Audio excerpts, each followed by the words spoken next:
Silence. That is how sovereignty enters, not with the thunder of applause, nor with the scraping desperation of ambition, but with the weight of presence that does not need to announce itself.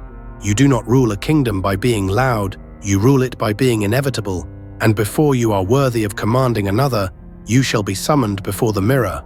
The crown you seek lies not in conquest, but in self-possession.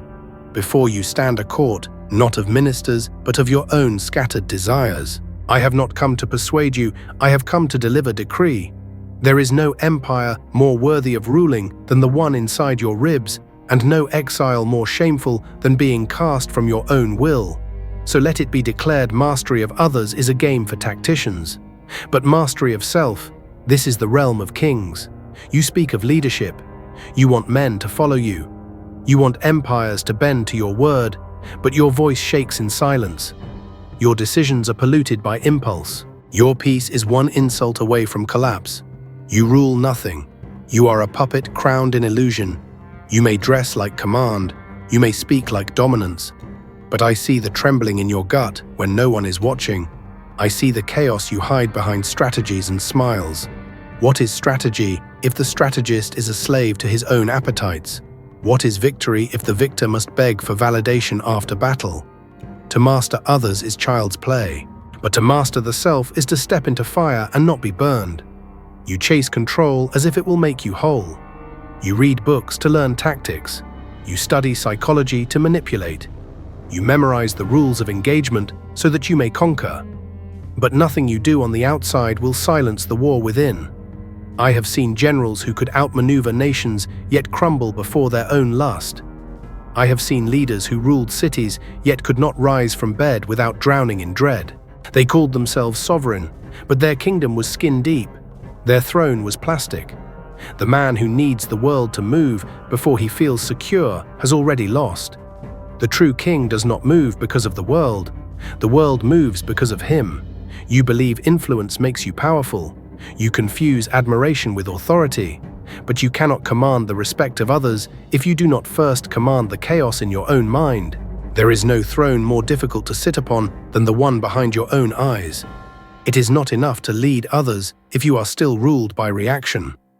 A man who has mastered others, but not himself, is merely a clever actor, forever rewriting a role, forever terrified the mask may slip. Power built upon others is a debt. It can be taken, but power forged within this is eternal. It is the only crown that cannot be stolen. I do not care how much wealth you possess. I do not care how sharp your tongue or how brilliant your maneuvering. If you are still seduced by every opinion, still broken by every loss, still chasing every high to escape yourself, then you are not a king. You are an addict, and addicts rule nothing. The illusion of dominance is seductive because it hides the truth that most men would rather conquer 10,000 than face 1 hour alone with their own weakness. But sovereignty cannot be borrowed. It cannot be delegated. It is not taught. It is chosen by fire, by decision, by the moment you refuse to live another day beneath your own potential. Your kingdom begins where excuses end. Your bloodline is not your destiny. Your past is not your crown. Only your discipline determines your inheritance. A king who cannot rule his own impulses will soon find his empire ruled by them. The greatest threat to your reign is not rebellion. It is indulgence. You will not be overthrown by others. You will be overthrown by yourself in silence behind closed doors, when no one is watching but the part of you that still remembers what you could have been. That is where true betrayal lives, in the quiet moment where you knew you were meant for more and you did nothing. Do you believe you can build something eternal while still ruled by temporary emotions? Do you imagine a crown fits upon a head still bowed to fear? Let me tell you what they will never teach you in books. Strategy is nothing without sovereignty, and sovereignty begins the moment you say, I will no longer be ruled by anything outside of me. When you stop negotiating with your lower self, when you stop auditioning for approval, when you kill the need to explain your fire to those still drenched in water, you are not here to please. You are not here to be liked. You are here to reign. I see in you the potential of a monarch, yet I smell the hesitation of a servant. Your actions are still dictated by your mood. Your vision still bends under pressure. You still delay decisions, waiting for some divine permission to rise. There will be no sign. There will be no applause. There will only be this a cold decision in the silence of morning that you will no longer serve the self that keeps you small, that you will choose command over comfort, precision over passion, clarity over chaos. That is the day your reign begins. Not when the world notices, but when you stop caring if it does. Do not come to me for motivation. I am not your cheerleader. I am not your friend. I am the voice that will bury the part of you addicted to weakness. I do not offer comfort. I offer clarity. You want encouragement. Return to the herd. You want to be remembered. Stand alone, alone in decision, alone in discipline, alone in the fire that will forge you into something untouchable. There is no blueprint for becoming a king. There is only the mirror and the man willing to confront it without trembling. They will ask you why you became cold, why you no longer beg, why you no longer explain. You will say nothing. A sovereign does not justify his crown. He simply wears it until the world understands. You will speak less and command more. You will give fewer chances. You will make fewer excuses. Your circle will shrink. Your power will grow, because every ounce of energy that was once wasted on pleasing will now be focused on building. Not a kingdom of illusion, but an empire of self-command. Mastery of others is a performance. Mastery of self is a coronation. Choose the crowd or the crown. You cannot wear both. You believe the enemy is out there. You train for the battle beyond the gates. You analyze opponents, study competitors, prepare for 1,000 contingencies. But the true war does not live in the field. It lives in the ribcage. And while you train your tongue to command others, your own habits riot in silence. What use is a general who cannot follow his own orders? What use is a plan if the mind executing it trembles in the face of discomfort? I have seen kings who could subdue cities but could not rise at dawn without complaint. I have watched empires crumble not from rebellion but from the rot of inner weakness. You will not lose to an army. You will lose to a decision you postponed, to an indulgence you allowed, to a boundary you failed to set. There is a war inside you, and it is not metaphor. It is muscle and breath and choice. It is fought in the cold hour when no one is watching, when there is no audience to impress, when the weaker voice whispers, "Not today," and you either rise or rot. Do not dress your delays in the costume of patience. Do not call your cowardice strategy. You are either sovereign in your habits or you are a slave. There is no third estate. Discipline is not punishment. It is coronation. It is the ritual by which a man becomes a monarch. Every repetition is a blade, every decision a brick, every sacrifice a signature in the bloodline of will. You crave motivation, but motivation is the language of peasants. The sovereign does not move because he feels like it. He moves because he said he would. His word is not a wish, it is law. You want to rule. Then begin by ruling your mornings, conquer the first hour, or surrender the day. There are no neutral moments. You are either building the throne or forfeiting it. And every act of self-betrayal, every skipped ritual, every compromised principle is an act of treason. Against what? Against your future, against the version of you that should have existed had you not bowed to weakness 1,000 times in silence. The enemy you fear has no face. It is the temptation to remain the same. It is the comfort of routine, the softness of habit, the lie that tomorrow will be different while today is wasted in negotiation. And let me be clear, the enemy within is not conquered once. It rises daily, it demands tribute, it tests your will not once but forever.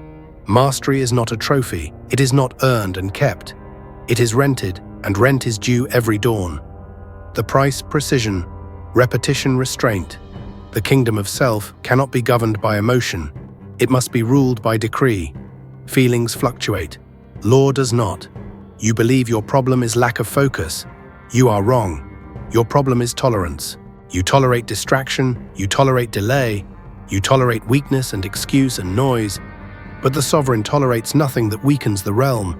He inspects every thought, he interrogates every urge, he fortifies his mind like a fortress. The undisciplined man negotiates with chaos. The sovereign crushes it before it speaks. You think freedom is doing what you want. You are mistaken, that is slavery disguised in liberty. True freedom is doing what is required, no matter how you feel. Feelings are the servants of decision, not the other way around. If you still ask whether you feel ready, then you are not. Readiness is not a mood, it is forged in advance. In the cold, in the repetition, in the private victories that earn public crowns. Do not look to the mirror and hope, look and decide. Sovereignty does not wait for approval. It does not wait for alignment. It moves first and demands the world adjust. The self-mastered man does not rehearse his power. He embodies it, in posture, in tone, in silence, especially in silence. Because the deepest power needs no advertisement, you wear a mask. One for them, one for yourself. You perform greatness but collapse in private. You curate ambition but live in cycles. You collect knowledge but avoid execution. You know what must be done, but you avoid it behind the excuse of perfection. Understand this: perfection is not a royal trait. Precision is, consistency is. Perfection is the illusion that lets you delay the inevitable pain of becoming. But sovereignty is born in friction, in failure. In the exact moment you move without being told. That is where thrones are carved, in the hour of action, not in the echo of applause. And when the world tests you, and it will, you must already be sharpened. The world will not wait for your inner readiness. It will press, insult, betray, and you will be tempted to react, to collapse, to retreat into the comfort of reaction. But the sovereign never reacts. He responds because he has already ruled himself before the moment demanded it. You do not rise when the challenge appears. You rise before you decide, before you rehearse resilience, until it is no longer a response, but your nature. The sovereign is not surprised by adversity. He is sculpted by it. Do not envy the powerful. Most are hollow. Do not worship the loud. Most are afraid. Power without inner rule is noise, and noise fades, but inner command that is eternal, it cannot be revoked, it cannot be inherited. It is taken in sweat, in silence, in solitude. You want sovereignty, then burn the part of you that seeks applause. Bury the part that needs reassurance, kill the voice that begs for understanding. These are the ghosts of the common. They do not belong in your court. Your inner chamber must be ruled with cold precision. Either every thought kneels, or you will. What is the cost? Everything, everything. Soft, everything convenient. Everything that delays, and in return, you receive everything that matters. Peace, focus, power, legacy. Not in the eyes of others, but in the echo of your own mind. The sovereign does not need recognition. His reward is the architecture of discipline, the quiet command of his own decisions, the knowledge that he reigns not over people, but over weakness, over impulse, over the urge to quit. And there is no throne higher than that. This is not a path, it is a sentence. You do not walk it. You serve it. You do not finish it. You become it. Mastery of self is not an achievement. It is an identity. And if you wish to wear this identity, then you must sacrifice the former one. The one that hesitated. The one that pleaded. The one that feared. Every new reign requires a death. The question is, are you willing to bury the version of yourself that the world still likes in order to birth the version it cannot ignore? Do not speak of ambition. Do not speak of hunger. Speak of obedience to vision, to routine, to the invisible oath you swore in silence. You do not need to roar to be feared. You do not need to prove to be obeyed. You only need to decide and act as if you already are. Most men wish. Sovereigns decide. Most react. Sovereigns create, most seek comfort. The sovereign sets fire to it. Because he knows only in the discomfort, the delay, the demand does. He finds the shape of the man worthy to rule. And when you finally arrive, when your mind bends to your will, when your habits obey without hesitation, when your emotions defer to your law, you will feel nothing. No celebration, no parade, only stillness. And that is how you will know the war is not over, but the soldier is gone. What remains is the king, cold, clear, untouched by noise, immune to failure, obedient only to vision, and sovereign at last. You wish to be unshakable, yet you still flinch. You speak of composure, yet you are moved by every comment, every glance, every silence you cannot interpret. That is not sovereignty.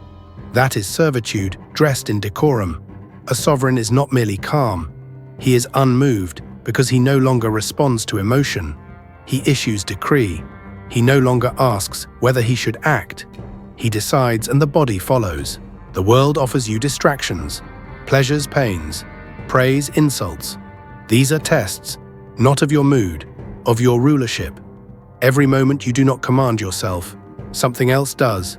A fear, a doubt, a hunger, a need, and that means you are not king. You are a citizen within your own walls, waiting for permission to move. That is unacceptable.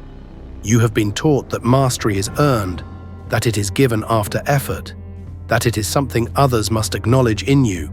This is a lie.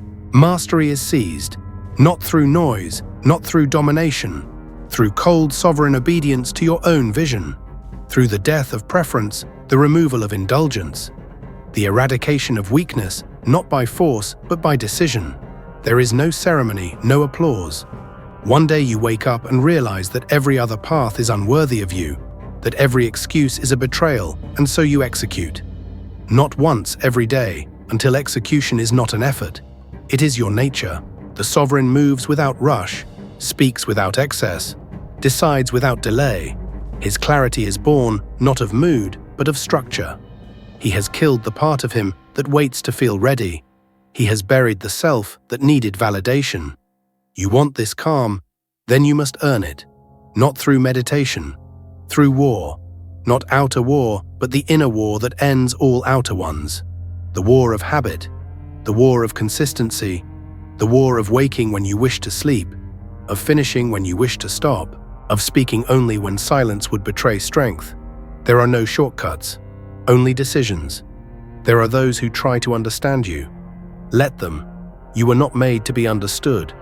You were made to be obeyed, not by others, by yourself. If your own body does not answer when you command it to move, you have already lost the crown. If your mind argues when you decree action, your empire is compromised. You were not born to live in negotiation. You were born to issue verdicts. And the first verdict is this: nothing beneath me shall rule me, not fear, not desire, not fatigue, not hesitation. These are peasants, and I do not kneel to peasants. You ask why life feels heavy, why your goals elude you, why momentum slips through your fingers. It is because you still serve too many masters. You obey your cravings. You listen to your fears. You consult the committee of comfort before you act. There is no room for them in your throne room. Remove them by fire if necessary. And if you cannot remove them, then know this: you are not ready to rule. Because sovereignty requires solitude. Inner solitude, the kind where only your highest command is heard, not the voice of your mother, not the scorn of your peers, not the echo of old pain, only law. Your law. There is a myth that mastery is balance, that a sovereign is gentle, controlled, measured. No, a sovereign is ruthless, not toward others, toward himself. Ruthless in standard, ruthless in principle, ruthless in silence. He does not tolerate what dilutes his strength. He does not touch what weakens his grip. He does not explain his fire to those still clinging to water. He walks away, he remains still. He speaks once, he builds alone. And when others return, wondering how he became unrecognizable, he does not answer. He simply rules, because power does not perform. It exists. You think kings were born in castles. They were born in shadows. In exile, in hours, no one applauded. In silence, no one shared. They were made not by followers, but by the refusal to follow themselves into decay. Mastery is not crowned in gold, it is crowned in blood, in routine, in the 1,000 unseen battles where you could have folded and didn't, where you could have softened and didn't, where you could have sought comfort and instead chose command. That is how rulers rise. Not by fate, by fire. The sovereign is not moved by time. He does not rush. He is not late. He arrives precisely when he intends, because his life is not dictated by urgency, but by rhythm. He does not react to crisis. He has already prepared for it. He does not chase opportunity. He creates it, because his structure is his weapon. While others guess, he knows. While others drift, he directs. While others collapse, he remains. Not because he is stronger, because he has made strength non-negotiable. And understand this: strength is not volume, it is precision. A whisper that ends wars, a glance that silences doubt, a gesture that changes futures. True power is never theatrical. It is efficient. It is the absence of chaos. the reduction of noise, the discipline of energy, and it is always rooted in one thing: decision. Not the decision you make once, the one you make again, and again, and again, until the world realizes you will not bend. They call you cold. Let them. They call you distant. Let them. The sovereign is not here to entertain. He is here to endure. He is here to govern. And governance is not applause. It is solitude. It is repetition. It is structure so tight that chaos breaks its teeth, trying to enter. Most men wish to feel free. You must wish to be forged. Most men seek ease. You must seek edge. Most men wait for circumstances. You must become the circumstance that is rule. You will lose people. You will lose admiration. You will lose softness. Good. These were the very things that kept you in chains. What you gain is greater an empire within built brick by decision, fortified by silence, guarded by a will so absolute that not even your former self dares speak against it. That is mastery, not in eyes, not in hands, in bone, in breath, in being, until your every move is not a question but a declaration. Do not mourn what dies in this process. The weak version of you was never meant to survive. It had no place in the kingdom you were called to build. Let it burn. Watch it crumble. Speak its name once and never again.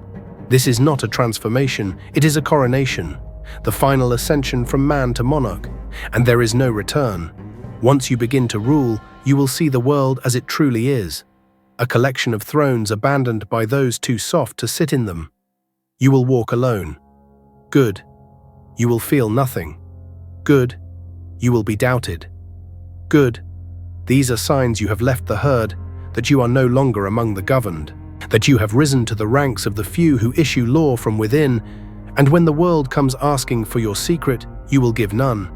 You will offer no advice, no path, no steps. You will simply stand immovable, sovereign, silent. And in that silence they will understand. You have come this far not to arrive but to disappear. The self that once begged, delayed, explained is gone. What remains is not louder but quieter, not softer but sharper. The sovereign does not rejoice at his evolution, he expects it. Because becoming what you were born to be is not cause for celebration. It is a return to form. Power is not a gift, it is a demand. And you have answered it not with words but with structure, not with passion but with discipline, not with emotion but with law. The world remains chaotic. Let it. You remain unmoved. That is rule. You will be tempted to speak, to reveal the work, to explain the path. You will want to be understood. Resist it. Royalty does not need to justify. The sovereign never pleads. His presence is his explanation. His results are his language. The loudest in the room still seeks approval. The most certain commands in silence. There is no victory to announce. There is no throne to unveil. You were the kingdom all along, and now that you govern it, the world is irrelevant. Others are not beneath you. They are beside you, but ruled by forces you no longer serve. To govern the self is to leave the human theater. You will still feel, but your feelings will report to your will. You will still think, but your thoughts will pass through gates fortified by vision. You will still fall, but your fall will be met with law, not panic. The sovereign is not perfect. He is precise. He is not invulnerable, he is indestructible. Not because nothing touches him, but because nothing breaks him. His peace is not found in lack of conflict. It is born of mastery in the storm. He is not the absence of chaos, he is the still point at the center of it. And now you will begin to see what others cannot. You will see how easily men are ruled by hunger, by screen, by applause, by guilt. You will no longer envy them, you will pity them. And in this pity, you will be tempted to help caution. The sovereign does not rescue, he reigns. If they wish to rise, they will. But your duty is not to lift them. Your duty is to remain where they can see what is possible. You are not a savior, you are a mirror. They will see in you what they abandoned in themselves. That is your true power, not to change them, but to remind them of what must be claimed. Legacy begins here. Not with words, not with buildings, not with followers. Legacy begins in the structure you leave behind in the minds of those who encountered you. When you rule yourself so thoroughly that your presence alters the rhythm of others, you have left your mark. A sovereign does not seek to be remembered. He lives in such alignment that forgetting him becomes impossible. Not because he was loud, because he was complete. No cracks, no compromise. Just clarity cut from the cold blade of consistency. There is nothing left to chase. There is only what you uphold. Every hour is a ritual. Every task sacred.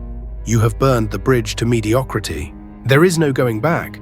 There is no version of you that can again collapse into chaos without consequence, because now you know, now you have seen, and to have seen is to be forever responsible. Once a throne has been sat upon, no chair will suffice. Once command has been issued from within, no outside validation will ever feel like victory again. You no longer ask, "What do I want?" That is a civilian's question. You ask, "What does the vision demand?" That is the question of a king. Want is irrelevant, desire is a child, but vision is sovereign. Vision is divine, and your discipline is the proof of your devotion to it. There is no glory in ambition. There is only glory in obedience to something greater than feeling. The sovereign is not here to enjoy every moment. He is here to align them, not to chase happiness, to install meaning, not to feel good, to do what is good again and again, until his very being becomes architecture. You are not free because you do whatever you like. You are free because nothing owns you. No vice, no voice, no wound. You have removed every chain, not by force but by will. This is not detachment. This is power. This is not coldness. This is control. The sovereign does not rage against insult. He does not chase applause. He does not waste time on appearances. He does the work. He wears the crown. And if no one sees it, he still reigns. Because sovereignty is not given. It is not granted. It is not recognized. It is declared within. And once declared, the world has no choice but to bend. They will not understand your silence. Let them. They will not understand your calm in crisis. Let them. They will not understand your refusal to explain. Let them. That is the point. The sovereign is not here to be understood. He is here to rule and rule. He shall not with cruelty, not with show, but with precision, with poise, with law, written into the marrow of his every move. That is the final form of mastery, not dominance, but stillness, not control, but command, not power over others, but power that needs no audience. So this is the end of the beginning. You have seen the outer empire collapse. You have stood in the rubble of borrowed strength. You have walked through the ash of former identities, and in that ruin, you built the one throne that cannot fall, the throne within. Now guard it with your life, with your habits, with your silence, with your refusal to bend. You are no longer in training. You are no longer seeking. You are ruling, and your reign begins not with a roar, but with a whisper. I do not need the world. That is the final break, the final right, the final freedom. Others will look for shortcuts. Let them. Others will seek comfort. Let them. Others will trade sovereignty for safety. Let them. But you will hold the line, you will remain. You will be the one the storm cannot move, the one whose gaze does not lower, the one whose days are temples, not accidents, the one whose very breath becomes an act of war against mediocrity. You are not made to be popular. You are not made to be liked. You are made to be legend, and legend requires solitude, steel and structure. The old you is dead, not buried in weakness, but sacrificed on the altar of standard. This is not death by loss. This is death by command. The kind of death that makes space for a reign that will never expire. And when they ask what changed, you will not tell them. You will look at them, and in that look, they will see everything. The discipline, the denial, the distance, the devotion, the depth, and they will know this is no man. This is monarchy. This is the end of strategy, the end of influence, the end of persuasion. You no longer play those games. You have risen to a place beyond politics, beyond praise, beyond performance. You have reached the summit where self speaks to self, where law is internal, and where your life is not a reaction, but a royal decree. There is no higher throne. You sit upon it now, and it is yours until your last breath.